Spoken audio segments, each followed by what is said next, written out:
Ya sudah matur nuwun semuanya. Ya. Oke.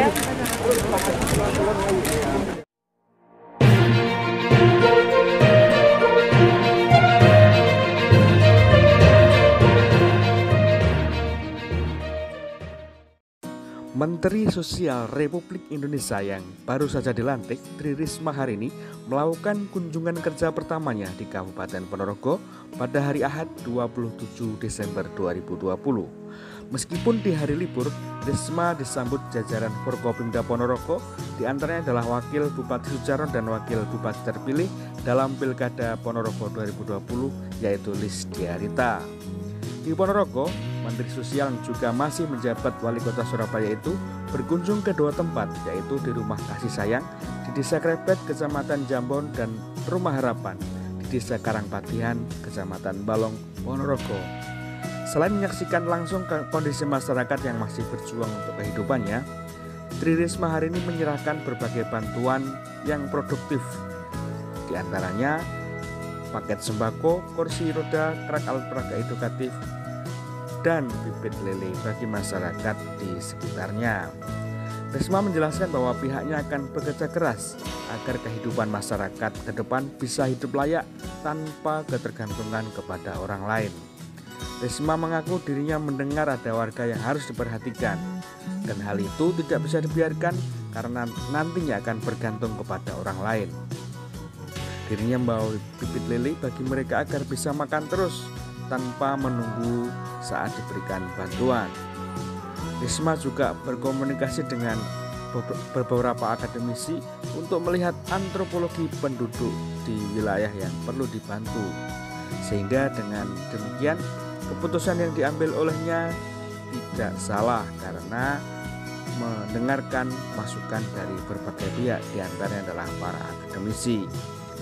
Menteri Sosial itu akan melihat progres setelah pemberian bantuan yang sifatnya produktif, progresnya bagaimana setelah diberikan bantuan di Kabupaten Ponorogo. Menurut Mensos, semua daerah itu sangat prioritas. Untuk itu dirinya akan melihat bagaimana progres yang terjadi setelah bantuan yang diberikan dilakukan atau berjalan. Jika sukses, maka daerah lain akan dilakukan hal yang sama. Menurut Risma, di Kota Surabaya, dirinya dan jajarannya berhasil mengatasi persoalan yang sama, di mana warga yang kurang mampu bisa produktif dan tidak tergantung kepada orang lain. Dirinya berharap di berbagai wilayah di Indonesia bisa dilakukan hal yang serupa. Ya, saya sekalian pulang, dari pulang sekalian jalan.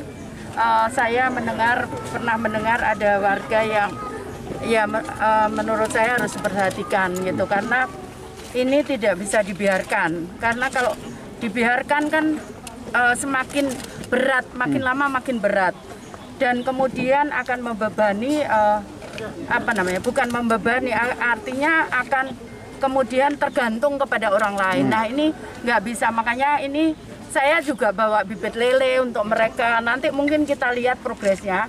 Kalau memang bagus, kita bisa berdayakan untuk yang lain. Artinya bahwa saya juga mendengar mereka hanya makan tertentu aja kalau ada pembagian begitu. Nah, itu nggak bisa. Saya sangat percaya, saya pengalaman di Surabaya, saya bisa menyelesaikan hal seperti, maksudnya kita bisa menyelesaikan itu. Jadi artinya ya kita harus berusaha, memang mungkin berat, tapi ya itulah tugas kita.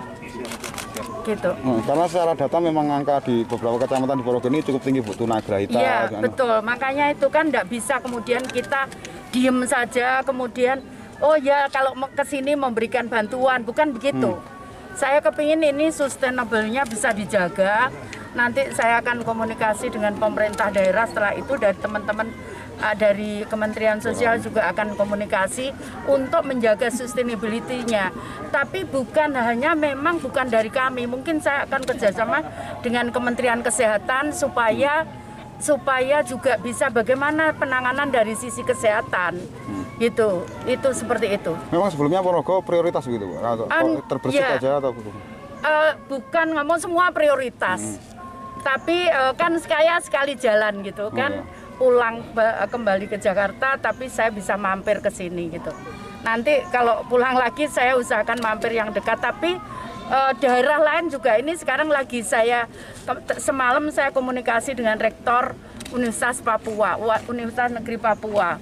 Saya juga komunikasi dengan Rektor Universitas Cendana di NTT, Kupang. Kemudian saya juga komunikasi dengan Universitas Cendrawasih Ya. Apa di Papua. urgensinya Jadi dari nanti kampusnya?